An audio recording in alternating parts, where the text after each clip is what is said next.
This episode of the Brilliance Plus Passion podcast is brought to you by Groundhog Day is an event, not a business strategy. Are you ready to finally solve those pesky issues that keep holding back your business success and never seem to go away? Embrace the power of the spring formula that unearths the issues and opportunities burrowed beneath the surface, and grow your business so you thrive from your intersection of your brilliance and your passion. Claim your copy today at www.thegroundhogbook.com. Welcome to the Brilliance Plus Passion podcast. Join us as we celebrate entrepreneurs, business creators, and brilliant minds who reveal what they are doing to make the world a better place by being part of it. Be sure to visit our website at www.brilliancepluspassion.com. While you're there, subscribe to us via your favorite network. Now sit back, lean in, tune in, get your notepad and 2 pens ready, and let's get started. My name is Adam Homey. I am your host, and I am honored by your wise decision to tune in and invest in yourself today. Princess Alessandra Francesca, one of my production assistants, is here with us. Maybe she will remain calm. Maybe she will knock the webcam over. We'll see. It happens. Here at the Brilliance Plus Passion Project, we highlight folks who make the world a better place by being part of it and by their contributions to it. And we have somebody here who I'm very excited to have a conversation with. Her name is Dee Lana. She is the award-winning author of the book Get Stuff Done, a productivity coach, international speaker, founder of the Sweet Women Business Network, hosted the Instagram show Sunday Lounge Live at 1 p.m., a partridge, a pear tree, and sixpence none the wiser. So, Dee Lana, welcome aboard. Great to have you here. Thank you, Adam. It is awesome to be here. We're up at 10:30 at night because we just love this show, and I'm super excited to be here. 10:30 at night's nothing for me. Sometimes that's when my day's getting started. It's But at any rate, let's keep this on you. First of all, how does the work you do make the world a better place for your clients, customers, and the world at large? Oh, wow. Thank you. Yes, the service I provide is productivity. It's about being better at what you do, finding hacks and tips to do whatever you do in life. Oh, you got a cat. Yes. To do whatever you do in life, Mm-hmm. to do it better and save time and have more time for yourself. So you have time freedom as well as making money at the same time. Yeah, in my book, Groundhog Day is an event, not a business strategy. One of the things that we cover, in fact, I accidentally put this in the book twice, but I decided to leave it because I thought it was so important. So it's actually repeated. It's not a typo. It's not an editing error. There's a section we repeat twice where we urge you to, as you go through your day, you go through your work, you go through what it is you do, you ask yourself continuously, what would happen if we didn't do this at all? It's not because you're trying to dismiss everything. It's because you're trying to highlight where you're getting your highest returns and where you're wasting time and adjust accordingly. Absolutely. I love that because you have to ask yourself, if I didn't do this, would the world stop? Would it be a better place? Would I be adding value to somebody's life? Or can we just do without it?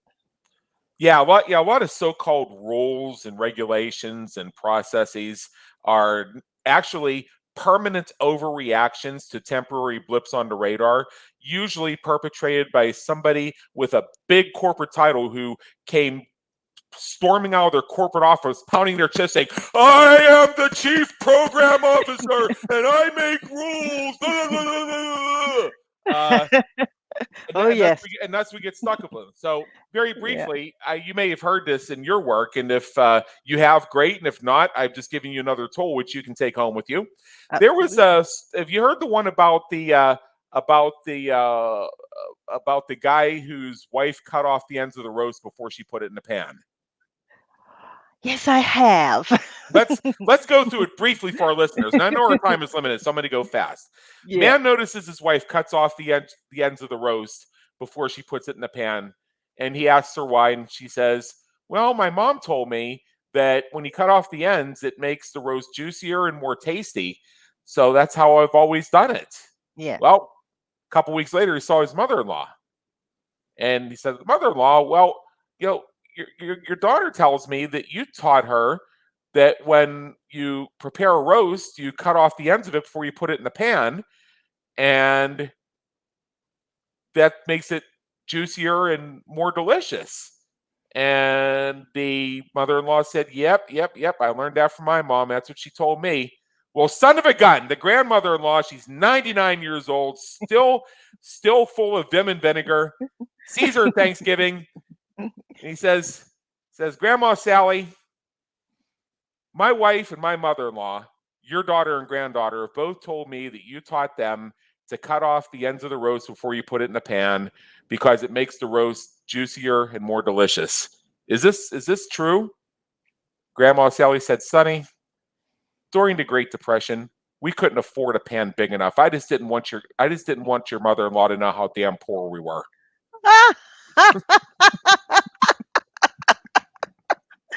I love it. I love it. I love it. You see, it doesn't, it means that the way we do things doesn't always mean that it's the right way. It's just a way.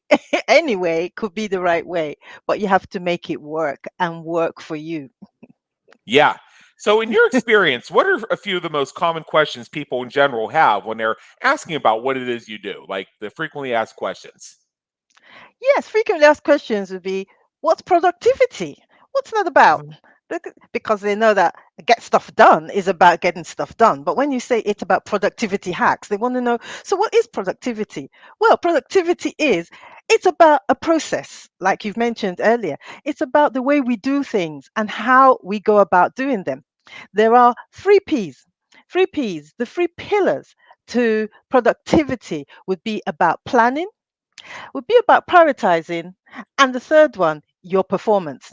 There are tips and hacks and different methods to planning, tips and hacks and different methods to prioritizing, and tips and hacks and different methods to how you now perform what you have in front of you. So you can start a task or a project, but you always want to have an end result and you want to have it quickly in the least amount of time possible and the most profit you can get out of it.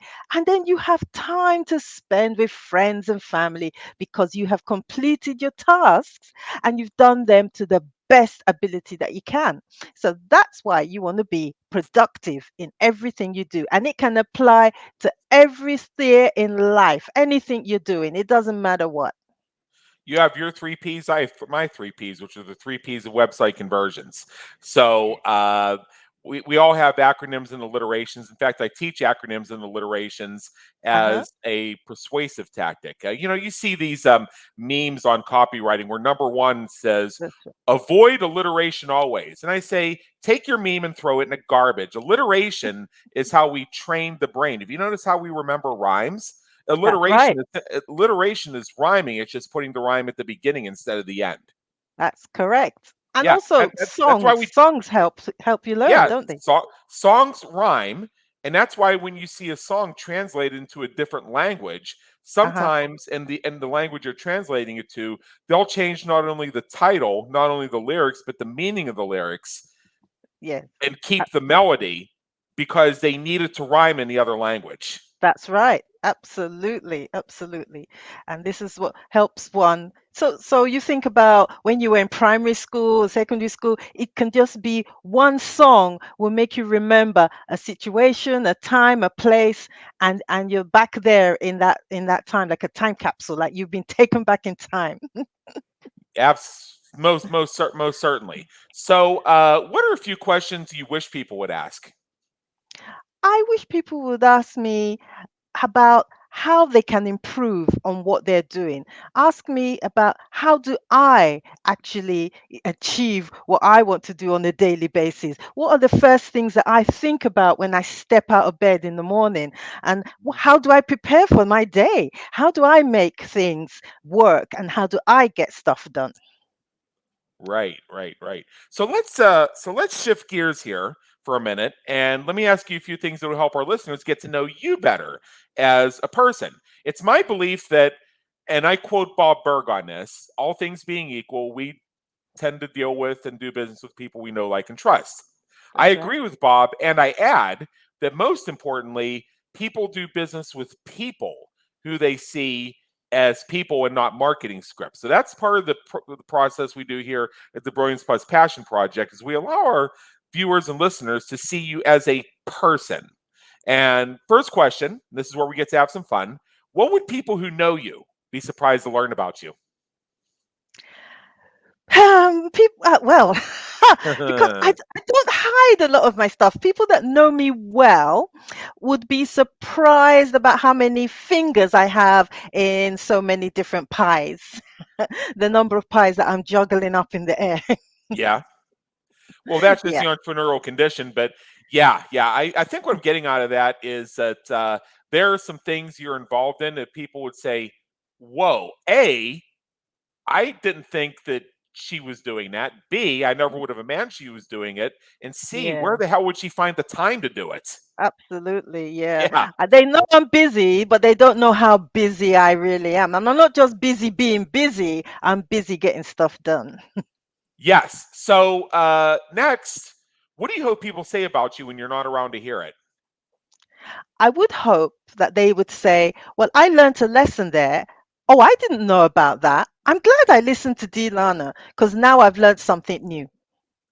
Certainly. So now what we want to know, and this is where things get interesting and fun, is if you could go back and I love change, if fun. you could go back in time and change one thing you've done, one thing that happened, one thing you'd experienced, what would it be and why? Oh, I love this question.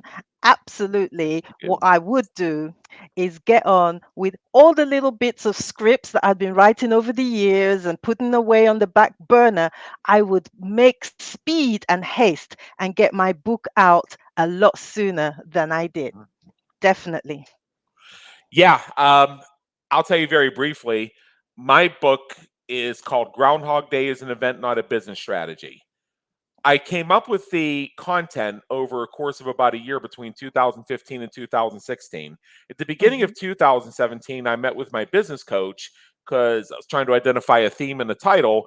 And just off the cuff, I said, part of the reason I want to do this project is I noticed that these entrepreneurs, they try so many different things and they may have some success for a while, but give it time, give it a year, and they'll be right back where they were before at that same plateau in that same place, dealing with the same problems they thought they had solved. It's like that movie Groundhog Day, except in hell. Aha! Groundhog Day is an event, not a business strategy. Okay, so another almost year goes by. Here we are. We're about the second week of January 2018.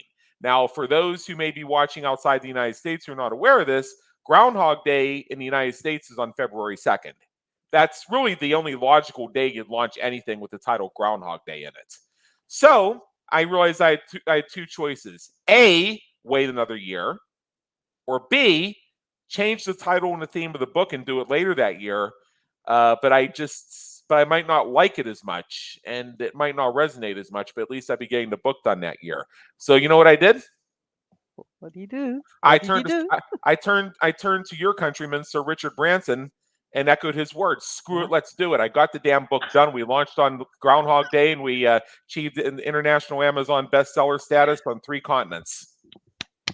Love it. Love it. Love it. Love it. The You book, got it yeah, yeah, done. yeah. The book has typos in it. Like the one section it repeats twice, and Yes. the list of 3 things of which there are 7 bullet points subsequent.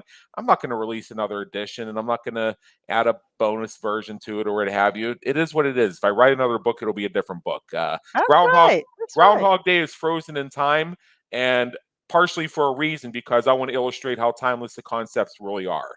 See, see, Absolutely. see how you can bullshit your way into pretty much anything.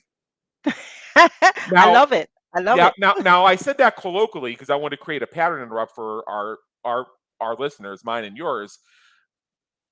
But isn't that just the case where when you become skilled, you find it's not bullshitting your way or having an answer for everything.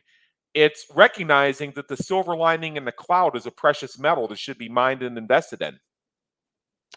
Absolutely. And you Another are, metaphor for my book. I love that. That's the But book. That's let's another book. That's the now book. now That's the book. yeah now let's talk about you. People can see in the ads for this episode where they get the Groundhog book, so I'll leave it to them. What famous person, alive or dead, would you like to meet, and what question would you have for them if you had the chance? It's always going to be Michael Jackson. Okay. Yeah, and the question I would ask him was, would you like to dance? I always felt he was a great mover. He's a brilliant singer. Mhm. He had a wonderful mind, but his dance moves always got me. And I would love to have had just one night to dance all night long. Well, they have a hologram of him playing here in Las Vegas, so might Oh, be I'm able to. coming So, down to Las yeah. Vegas. So have a hologram of yourself made, and your holograms can dance together. What Woo! What motivates and inspires you to keep going when you're having a tough time or facing a challenge? I always look to God. God is my Mhm. strength, God is my motivator, and God just keeps me going. Is my passion and my will. And I just hope that some of that will rub off on anybody who speaks to me, who meets me, or reads the book, or finds out who I really am. And with that, I just find the strength, the willpower to just keep going. I don't like giving up. I hate failing. I just want to succeed. I want to get to that finish line and say, I did the very best that I could do with what I had. Absolutely. You have an invitation for our listeners. I will share that with them for you in just Thank a you. moment. So, aside from that, when this episode is done in about a minute, what is one action you would recommend our listeners take immediately? I would love our listeners to go out and buy a journal if they haven't already got one. Open up the journal and start writing in it all those things that you've always wanted to do. If you've already got a journal, fantastic. Bring it down, dust it out, and keep going. Keep writing every day, every thought, every idea, every creative thing that comes to you. Put it down and reach out to people. Stand tall as the sequoia tree and reach out to your community, reach out to people who will be blessed by your blessing. Be that blessing, be that answer in people's life. Certainly. So here's the deal, folks. There's a couple things I want to show you. First of all, make sure to visit Dee Lana's website. If you're watching this on our companion YouTube channel or on the Brilliance Plus Passion website, it's deelana.co.uk, spelled DEELANA.co.uk. What you're going to find there is more information about Dee Lana, and something that you may enjoy immediately is a link to how to get stuff done TV, productivity hacks. These might start showing up in my random YouTube searches pretty soon, since I've already clicked on a few of them just to give myself some previews while we were having this conversation. Yes, I multitask. The Fantastic. invitation that Dee has for you is drop her an email, d@deelana.co.uk. Remember, this is United Kingdom, so it's not .com, it's co.uk. And send her an email, tell her you heard her amazing interview on the Brilliance Plus Passion podcast. And in that email, include the subject line, top tips. And you'll get some of the most valuable productivity skills that you can possibly get for free. You'll get those from Dee. So with that, Dee Lana, thank you so much for being with us today. It's been an honor, and believe me in education. Thank you so much for having me. It's been my pleasure. Thank you for tuning into the Brilliance Plus Passion podcast, where we celebrate entrepreneurs, business creators, and brilliant minds who are making a difference for their community, market, and audience. Remember to visit our website at www.brilliancepluspassion.com and enjoy even more great episodes like this one. Again, while you're here, subscribe to us via your favorite network. We look forward to seeing you next time on the Brilliance Plus Passion podcast.